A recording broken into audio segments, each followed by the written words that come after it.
Diagnostic pelvic laparoscopy is used to examine the internal organs of the pelvis in an effort to identify a specific problem.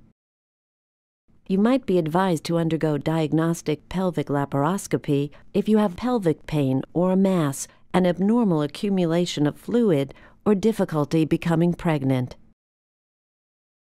These may be caused by endometriosis, tubal pregnancy, an ovarian cyst or tumor, scarring from pelvic infections, or other conditions. Laparoscopic techniques require only tiny keyhole incisions or puncture wounds, and the recovery period is much shorter and more comfortable. When you arrive at the hospital for your procedure, an intravenous line will be started and you may be given a sedative to help you relax. Pelvic laparoscopy is done under general anesthesia, which will put you to sleep for the duration of the operation. A breathing tube will be temporarily inserted through your mouth and into your throat to help you breathe during the operation. A catheter will also be placed in your bladder to drain your urine.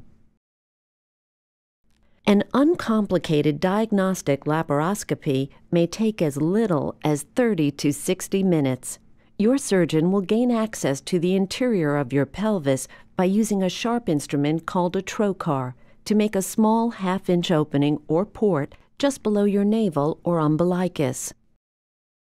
Carbon dioxide gas will then be pumped through this umbilical port to puff up your abdomen so its contents can be viewed more easily. Next, your surgeon will insert the laparoscope through the umbilical port. Images from its camera are projected onto a video monitor in the operating room. Your surgeon will carefully examine your pelvic organs and tissues, looking for signs of disease that might explain your symptoms. He or she may create other ports through which instruments can be slipped. These additional instruments are used to move organs out of the way for better viewing or to perform operative procedures such as removing scar tissue, taking biopsies, or draining abnormal fluid.